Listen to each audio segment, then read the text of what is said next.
A lab in Shanghai just did something that engineers have chased for over 60 years, and almost nobody outside China noticed until it was already published in one of the most trusted scientific journals on Earth. They stored a single bit of data using one electron. Just one. Here's why that number should stop you in your tracks.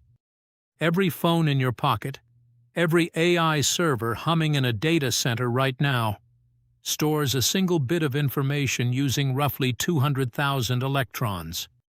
Not because engineers like waste. Because for 70 years, nobody could reliably control fewer than that and still trust the signal. Too few electrons, and the difference between a 1 and a 0 gets buried in electrical noise, the digital equivalent of trying to hear a whisper during a thunderstorm. A team at Fudan University, led by a microelectronics professor named Zhou Peng, just built a device that hears the whisper. They call it Guiyi.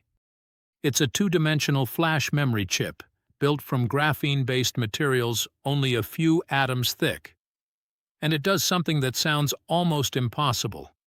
It traps one single electron at room temperature, no exotic cooling, no laboratory-only conditions, and reads its state cleanly enough to use as real data storage. The signal that a single electron produces isn't some fragile flicker either. Earlier attempts at single-electron storage produced a signal so weak it barely registered. This device boosts it to half a volt, a full 10 times stronger than anything that came before it. That's the difference between a rumor and a fact. Between a lab curiosity and something you could actually build a chip around. This is the part most coverage rushed past, and it's the part that actually matters. If you could build memory that uses a fraction of the electrons today's chips need, you're not just making storage smaller. You're rewriting the energy math of the entire digital world. Think about what's actually straining global infrastructure right now. It isn't just chip speed. It's power. AI data centers are already colliding with the limits of electrical grids in the US, in Ireland, in parts of China itself. Every gigawatt a data center burns is a gigawatt some utility has to generate, transmit, and cool. Memory sitting there constantly refreshing 200,000 electrons per bit, multiplied across trillions of bits, is a massive, invisible chunk of that power bill. Cut the electron count down toward the theoretical floor of 1, and you're not shaving a few percentage points off energy use. You're attacking the core physics of why memory costs so much power in the first place. And that's the promise hiding inside this headline. Not just smaller chips. Cheaper AI. Phones that could run serious AI models locally instead of phoning home to a cloud server every time. Data centers that sip power instead of gulping it. Let's get a little more specific about why one electron was ever considered the holy grail in the first place. Because the physics here isn't just difficult, it's counterintuitive. An electron is about as close to nothing as physical matter gets. It has almost no mass, and at room temperature it's constantly jittering from thermal energy, colliding with atoms, tunneling through barriers it technically shouldn't be able to cross, trying to trap exactly one of them, hold it in place, and then read whether it's there or not, without heat knocking it loose or noise from neighboring electrons drowning out the signal, is like trying to balance a single grain of sand on a trampoline while 10 people are jumping on it. For decades, the only way researchers managed anything close to single-electron control was by chilling devices down to temperatures near absolute zero, colder than deep space, using equipment that costs more than the chip itself and could never sit inside a phone. Fudan's team pulled this off standing at room temperature. That single fact is what turns this from an academic curiosity into something with a plausible industrial future.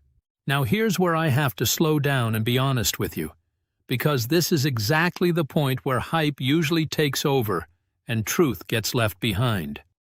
This is not a product. It is not going into your next phone. It is not in mass production, and it may not be for years.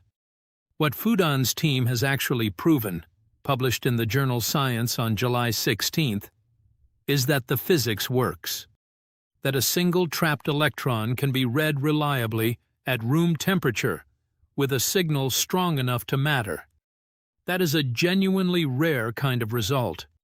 Most single-electron memory research either needed temperatures colder than deep space or produced a signal too faint to trust. Guiyi cleared both hurdles at once. That's the real headline, and it's still a big one, even without exaggeration. But turning a working lab device into a commercial memory chip is one of the hardest transitions in all of semiconductor engineering.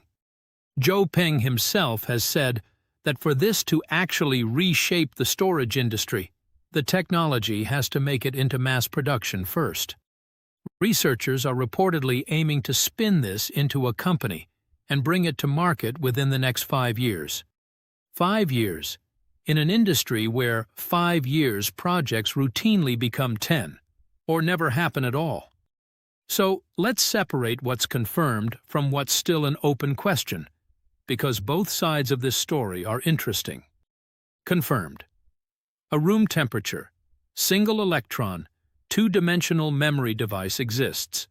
It's been peer-reviewed, and it produced a signal 10 times stronger than prior attempts. Confirmed. This addresses a problem semiconductor engineers have called the holy grail of memory design for decades, because the industry has known for years that shrinking transistors was hitting a wall, and the only way past that wall is fundamentally rethinking how few electrons you actually need. Uncertain. Whether this scales into a manufacturable chip with millions or billions of these cells packed together reliably. Uncertain. Whether it holds data over years, the way flash memory in your phone is expected to, without electrons leaking or drifting. Uncertain. Whether it can be produced at a cost and yield that makes economic sense next to existing DRAM and flash factories that Samsung and SK Hynix have spent decades and hundreds of billions of dollars perfecting. That gap between we prove the physics and we can manufacture this by the billions is where most breakthrough technologies quietly die. History is full of memory technologies that looked revolutionary in a journal and never made it past a few hundred prototype chips. Phase change memory, various flavors of resistive RAM, magnetic RAM that promised to replace DRAM outright a decade ago, and still occupies a tiny fraction of the market it was supposed to conquer. The lesson from all of them is the same. A working device in a university lab and a working factory line yielding billions of identical, reliable chips are separated by a canyon of engineering problems that rarely make headlines: defect rates, temperature variation across a wafer, how the device behaves after 1 million read and write cycles, instead of just the one demonstrated in a paper. None of that means Guiyi will fail. It means the honest answer to "when will this be in your phone" is nobody knows yet, including the researchers who built it. It's also exactly where this story gets geopolitically loaded, because this isn't happening in a vacuum. It's happening while China is racing, in parallel, on a completely different front of the same war: chip-making tools. Washington and the Netherlands have spent years restricting China's access to ASML's most advanced extreme ultraviolet lithography machines, the tools that etch the tiniest, most advanced transistor patterns onto silicon. Blocked from EUV, China has poured resources into an alternative path, scaling up older deep ultraviolet, or DUV, lithography instead, and building it domestically. Reports this year describe Chinese toolmakers beginning shipments of homegrown DUV immersion lithography systems, with early customers expected to include SMIC, Huahong, and memory maker CXMT. The numbers are still small, something like 5 machines shipping in 2026, scaling toward 20 in 2027, against ASML's plan for roughly 130 DUV systems in the same year. China is not close to matching ASML's scale. But the direction of travel matters as much as the current gap, and it rattled ASML enough that its stock dropped sharply on the news. Now put those two threads together. On one side, China is pushing to build its own lithography tools, so it isn't held hostage by export controls. On the other, Chinese researchers are demonstrating a fundamentally new memory architecture that, if it ever scales, wouldn't need the same bleeding-edge lithography that memory giants currently depend on to shrink transistors. That's the strategic angle nobody is saying out loud clearly enough. If a resource-constrained chip industry can't outcompete on the smallest possible transistor, one path around that wall is inventing an entirely different kind of memory cell that sidesteps the problem instead of brute forcing through it. That's not proof China has found a shortcut around the entire export control regime. It's not that simple, and anyone telling you it is oversimplifying a genuinely complicated situation. But it is a real signal, from a real peer-reviewed paper, that Chinese labs are working the problem from angles Western fabs, with easier access to EUV, may have less incentive to explore as urgently. And this is where I want to bring you back to what this device actually was built for, because the timing is not a coincidence either. Zhou Peng's own team didn't come out of nowhere with this. Last year, the same group unveiled something called PoX, described as the fastest non-volatile storage device demonstrated at the time. They followed that with a project called Changying, a framework for integrating two-dimensional materials directly onto conventional silicon, effectively building the world's first two-dimensional silicon hybrid flash memory. Guiyi is the next step in that same sequence, not an isolated stunt.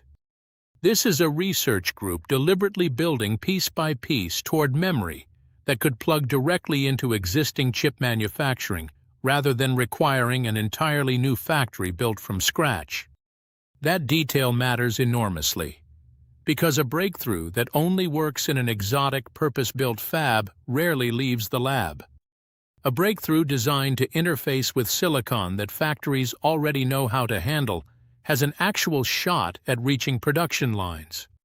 One of the researchers, engineer Chunsin Liu, put the stakes plainly. The demands on storage speed, capacity, efficiency, and stability have hit a new level in the AI era, and controlling data through the state of a single electron could cut power use dramatically, while opening the door to far larger storage capacity down the line. That's not marketing language. That's a scientist describing, in plain terms, why the entire memory industry has been circling this exact problem for years without solving it. Now weigh that against where the incumbents actually stand. Samsung and SK Hynix didn't get to 200,000 electrons per bit by accident. That number is the product of decades of manufacturing refinement, trillions of dollars in cumulative capital investment, and factories so precise they can be disrupted by a truck driving past the wrong way outside. They are not standing still either. Both companies are pushing their own next-generation memory architectures, chasing higher density and lower power draw through more conventional scaling. The question this Chinese breakthrough raises isn't whether Samsung and SK Hynix suddenly become irrelevant. It's whether a fundamentally different architecture, one that doesn't need the same bleeding-edge lithography those companies depend on, could eventually let a resource-constrained challenger compete on a completely different axis, instead of trying to outshrink incumbents who have a decades-long head start. So where does that leave us? Not with a device that changes your life next year. Not with proof that China has leapfrogged the entire American and Korean memory industry overnight. What we actually have is a legitimate, peer-reviewed, room-temperature demonstration of the theoretical minimum for digital memory, achieved by a team that has been building toward this for at least 2 prior breakthroughs, arriving at the exact moment China is also racing to build its own lithography independence. 2 separate stories, converging on the same goal: reducing dependence on the parts of the semiconductor stack that export controls can choke off. If this scales, and that is still a real if, it doesn't just mean smaller chips. It means AI models running locally on your phone without draining the battery in an hour. It means data centers that don't need to double their power draw every time model sizes double. It means a memory industry that isn't just about who can etch the smallest line, but who can control the smallest possible unit of physical reality itself, 1 electron, and make it reliable enough to trust with your data. There's one more layer worth sitting with before we close this out, because it's the part that ties the whole story together. Export controls were designed around a specific theory of power. Control the machines capable of printing the smallest transistors, and you control the ceiling on what a rival's chip industry can achieve. That theory assumes the only path forward is the same path everyone has been walking for 50 years.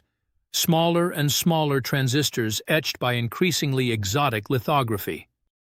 What research like Guiyi represents, intentionally or not, is a quiet argument that there might be more than one path up the mountain. You can try to shrink your way past a wall you're not allowed the tools to shrink past.